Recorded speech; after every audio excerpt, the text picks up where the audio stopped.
प्यारे विद्यार्थियों, नमस्कार। आज हम जयशंकर प्रसाद जी द्वारा रचित अशोक की चिंता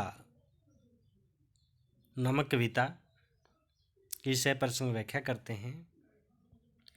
इस कविता में जयशंकर प्रसाद जी ने बताया है कि कलिंग विजय के बाद सम्राट अशोक भयंकर नरसंहार को देखकर द्रवित हो उठा था और उसके मन में वैराग्य भाव उत्पन्न हो गया था। कहने का अर्थ है कि इस कविता का संबंध कलिंग के युद्ध से है। तो हम प्रथम अवतरण देखते हैं। जलता है यह जीवन पतंग जलता, जीवन कितना अति लघु क्षण, ये शलभ पुंज के कण कण, तृष्णा वह अनल शिखा बन, दिखलाती रक्तिम यौवन, जलने की क्यों न उठे उमंग।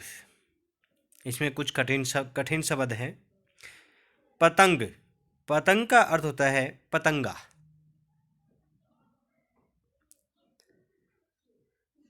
लघु क्षण होता है थोड़ा सा पल। ये शलभ पुंज से शलभ पतंगों का समूह। तृष्णा, तृष्णाएं होती हैं कामनाएं, जो हमारे में मन में उठने वाली जो इच्छाएं हैं। अनल, अनल होती है आँख।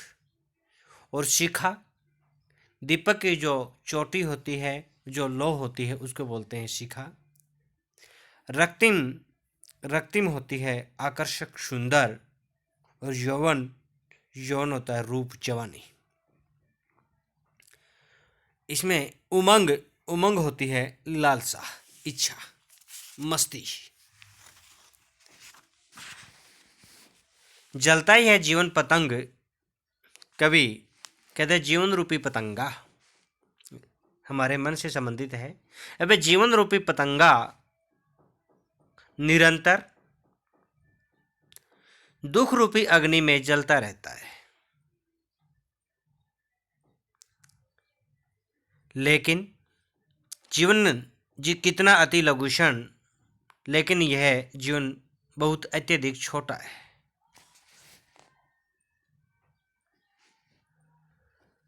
इसका अधिक विस्तार नहीं है। हमारे जीवन में असंख्य इच्छाएं हैं एवं आकांक्षाएं आग की लपट के समान अनेक आकर्षक रूप दिखलाती रहती है। इसलिए ये शलभ पुंज से इसलिए इस आकर्षण को देखकर पतंगे के समूह में इसमें जलने की इच्छा क्यों उत्पन्न हो।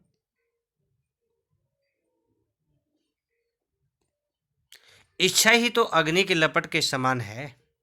तृष्णा, इच्छाएं, वह अनल शिखा अभी अग्नि की लपट के समान है, जो आकर्षक यौवन द्वारा पतंगों को अपनी ओर आकर्षित कर लेती है। अब रक्तिम यौवन के द्वारा, अब सुंदर यौवन के द्वारा पतंगे को अपनी ओर आकर्षित कर लेती है। कहने जो दीपक की आग है, जो दुख में क्या करते हैं, उस पतंगे को अपनी ओर आकर्षित कर लेते हैं। भाव यह है कि जिस प्रकार दीपक की लो पतंगे की ओर वो अपनी ओर आकर्षित करती है और वे अपना सर्वस्व सब कुछ उस पर बलिदान कर देते हैं, उसी प्रकार मानव मन भी जीवन की रंगीन इच्छाओं के प्रति भागता हुआ अपने आप को नष्ट कर देता है। यह ऊंचा आज मगध शिर है, ऊंचा आज मगध शिर, मगध का शिर पद तल में पाँव में गिरा हुआ है। मैं विजित, विजित मैंने पराजित, पड़ा गिर। दुरागत क्रंदन ध्वनि, फिर दुरागत दूर से आते हुई क्रंदन, रोने की, चिल्लाने की, चीखने की, जो गूंज रही है अस्थिर, अस्थिर होकर के, चंचल होकर के, अशांत होकर के। कर विजय का अभिमान भंग। भंग मैंने नष्ट करना। कवि कहता है अब कलिंग युद्ध में पराजित होकर आज मगध के कदमों में पड़ा है। इसी कारण मगध का सिर आज अपनी विजय के कारण गर्व से ऊंचा उठा हुआ है। कलिंग पर विजय पाने के बाद भी सम्राट अशोक को दूर से आती हुई क्रंदन, रोने की, घायलों की, दर्द से भरी हुई आवाजें अशोक को दुखी कर रही है तथा उनके गर्व को चकनाचूर कर रही है। कहने का भाव यह है कि सम्राट अशोक ने शक्ति के बल पर विजय तो प्राप्त कर ली, परंतु विजय उन्हें प्रसन्नता न दे सकी, बल्कि वह उस विजय के कारण बेचैनी को अनुभव कर रहे हैं। कहते हैं शक्ति के आधार पर प्रसन्नता को प्राप्त नहीं किया जा सकता, सुख प्राप्त नहीं किया जा सकता, बल्कि शांति का अनुभव नहीं किया जा सकता। इन प्यासी तलवारों से, इन पैनी धारों से, पैनी तीखी निर्दयता की मारों से, निर्दयता, बेदर्दी, बेरहम,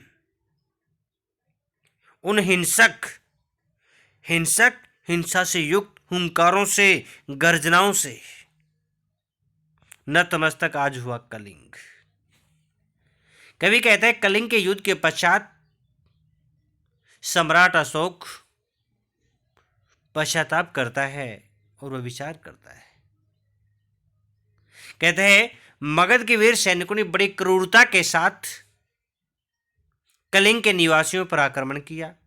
उनकी तलवारें शत्रुओं का विनाश करने के लिए खून की प्यासी थी। तलवारों की तीखी धार से सैनिकों ने अपने शत्रुओं को क्रूरतापूर्वक मार दिया।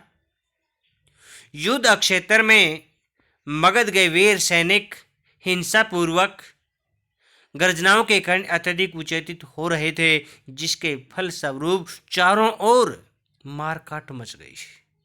इसका परिणाम यह हुआ कि अब कलिंग देश मगध के सामने आज पराजित हो गया। हार के कारण कलिंग का सिर झुका हुआ है, परंतु यह सब देखकर अशोक के मन में पश्चाताप की भावना उत्पन्न हो चुकी है।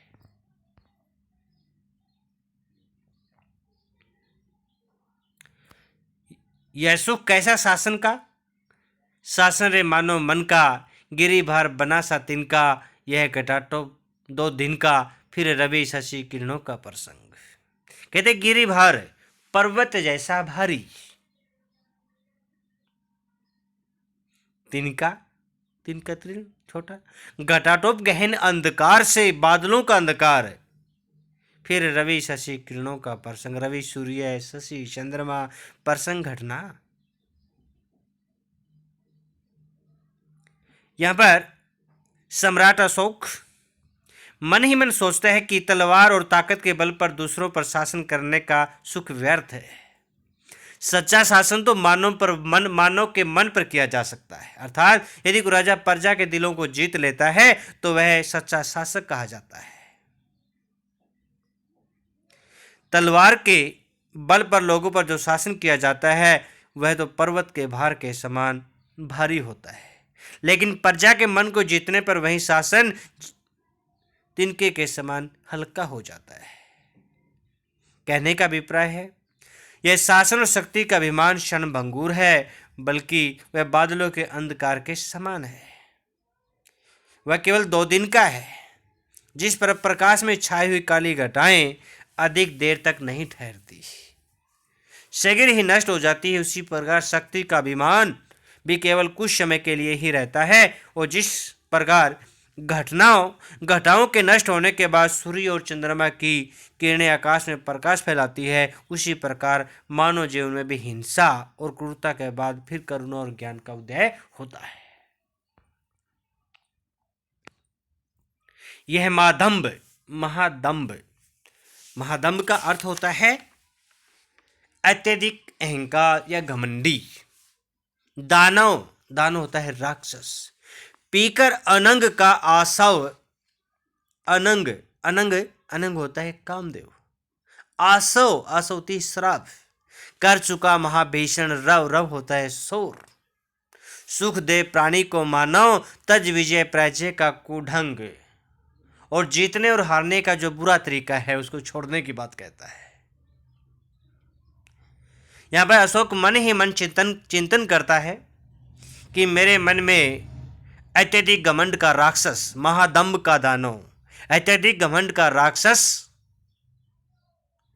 पीकर अनंग का आसव, यहां पर अनंग कामदेव भी होता है, इच्छाओं के शराब का पान करके कर चुका महाभीषण रव, भयंकर गर्जना कर चुका है। भाव यह कि अन्य राष्ट्रों विजय प्राप्त करने की मेरी उदाम इच्छा थी और घमंड के कारण इन इच्छाओं को पूरा करने के लिए मैंने कलिंग के वासियों पर तरह तरह के अत्याचार किए और क्रूरतापूर्वक उनका विनाश किया। लेकिन अशोक अपने मन को समझाता हुआ कहता है कि हे मेरे मन, तू अब करुणा की वर्षा द्वारा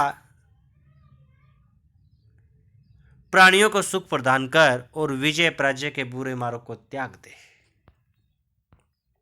इस नील विषाद गगन में, नीला विषाद दुखों से भरा हुआ गगन आकाश चपला सा अभी बिजली के समान, दुख गन में, दुख बादलों में, चिर विरह नवीन मिलन में, इस मरु मरीचिका वन में, मरु मरीचिका मृग तृष्णा, राजस्थान में रेगिस्तान में होता है जो कुरंग हिरण, चंचल मन कुरंग।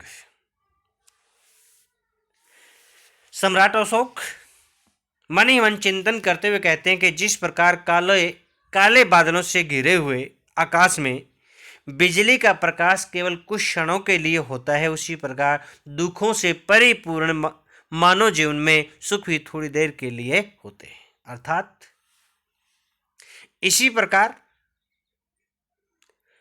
दुख रूपी बादलों में सुख रूपी बिजली भी क्षण भर के लिए होती है। मनुष्य को लंबे काल तक वियोग सहन करना पड़ता है। मिलन के क्षण तो थोड़ी देर के लिए होते हैं। यह सब कुछ जानते हुए भी हमारा मन, हमारा जो चंचल मन है, वो मन रूपी मृग, सुख रूपी मृचिका में उलझा रहता है।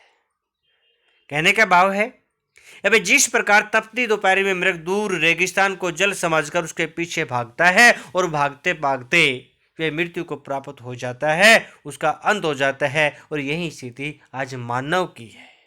कहते हैं वह अपनी इच्छाओं की पूर्ति करने के लिए अनेक भयंकर क्रूर अत्याचार करता है, परंतु वह उन्हें अत्याचारों में उलझा हुआ मर जाता है, परंतु तुझे सुख की प्राप्ति नहीं होती। करुणा गाथा गाती है यह वायु बह जाती है, उषा उदास आती है, मुख पीला ले जाती है, बन मधु पिंगल संध्या सुरंग। क्या कहता है? गाथा, कहानी उषा प्रभात की, उषा, उषा सवेरे, मुख पीला, अब इसका मुख पीला, प्रभात की जो लालिमा है, पिंगल पीली, सुरंग सुंदर रंगों वाली। इस विजय को देख करके, कलिंग के विजय को देख सम्राट को ऐसा लगता है कि संपूर्ण प्रकृति भी इस दुख का अनुभव कर रही है। ऐसा लगता है मानव प्रभावित होती हुई वायु करुणापूर्ण कहानी सुना रही है, करुणा के गीते गा रही है। दूसरी ओर इसके साथ साथ सवेरा भी उदासी प्रतीत, सवेरे में भी उदासी प्रतीत होती है। जिस प्रकार निराशा और दुख के कारण मानव का मुख पीला पड़ जाता है, उसी प्रकार यह संध्या भी पीला मुख लेकर शोक ग्रस्त होकर चली आ रही है। अर्थात दुखों के कारण संध्या का मुख भी पीला पड़ गया है। और मानव में जिस प्रकार की भावना होती है, प्रकृति भी उसी प्रकार की दिखलाई देती है। जब पल भर का है मिलना, फिर चिर वियोग में झिलना, एक ही प्रांत में खिलना, फिर सुख दुख धूल में मिलना, तब क्यों चटकीला सुमन रंग। क्या कहते हैं, झिलना झेलना। चिर वियोग हमेशा के लिए बिछुड़ना। सुमन रंग फूल का रंग सुंदर रंग। कलिंग के निवासियों पर अत्याचारों को देखकर सम्राट अशोक अपने मन में पश्चाताप करता है। वे संसार की क्षणभंगुरता और नश्वरता को जान चुके थे। अंत वे पश्चाताप करते हुए सोचते हैं कि जीवन में मिलन तो थोड़ी देर के लिए होता है, फिर व्यक्ति को चिरकाल तक वियोगजन्य वेदना को सहन करना पड़ता है। फूल प्रातः काल में खिलता है, उसी प्रकार से मानव जीवन भी क्षणभंगुर है। अतः इच्छाओं और आकांक्षाओं के पीछे भागना व्यर्थ है। कहने का तात्पर्य है, मानव जीवन में विषाद और पीड़ा ही महत्वपूर्ण है। सुख तो क्षण भर का होता है, फिर फूल के जीवन में इतना सुंदर चमकीला रंग क्यों होता है? इसी प्रकार से मानव जीवन में जब दुख और कष्ट स्थायी है, तो फिर उसमें हम प्रसन्नता क्यों अनुभव करते हैं? भूंती वसुधा तपते नग, कहते भूंती वसुधा तपते नग, दुखिया है सारा अग जग, कंटक मिलते हैं प्रति पग, जलती सिसका का यह मग, सिकता का यह मग, बह जा बन करुणा की तरंग।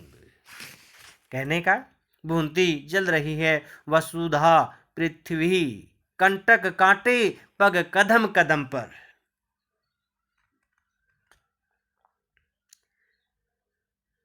कलिंग की विजय को देखकर सम्राट अशोक मन में चिंतन करते हुए कहते हैं कि दुखों और कष्टों के कारण आज सारी पृथ्वी जल रही है। तपते नग पर्वत माला तप रही है। ऐसा लगता है मानो संपूर्ण संसार दुखिया है, सारा अग जग है। अबे सारा संसार दुखी है। कंटक मिलते हैं प्रति पग, कदम कदम पर कांटे प्राप्त होते हैं। जलती सिकता का यह मग, जीवन का यह मार्ग जलती रेत से परिपूर्ण है, अर्थात जिसके फल यह जीवन रूपी पतंगा निरंतर जलता रहता है। अतः ऐसी स्थिति में करुणा की धारा का विशेष महत्व है। मानव को करुणा की धारा बनकर प्रभावित होना चाहिए। कवि के कहने का भाव यह है कि संसार में चारों ओर लोग दुख और रोग के कारण दुखी है। लोग जीवन में कदम कदम पर कष्टों और बाधाओं का सामना करना पड़ता है। यह जीवन जलती हुई रेत के समान है, जिस प्रकार मानव को मजबूर होकर चलना पड़ता है। अतः मानव के कष्टों का निवारण करने के लिए करुणा और दया जैसी भावनाओं की आवश्यकता है। संपूर्ण कविता में कलिंग की विजय के बाद सम्राट अशोक अपने मन ही मन चिंतन कर रहे हैं, दुख प्रकट कर रहे हैं, पश्चाताप कर रहे हैं और वह हमेशा के लिए वैराग्य जीवन व्यतीत करना चाहते हैं। लाक्षणिक शब्दावली है, भाषा सहज एवं सरल है, अनुप्रास अलंकार है, रूपक अलंकार है, कहीं कहीं उपमा अलंकार है। आज हम इतना ही पढ़ते हैं।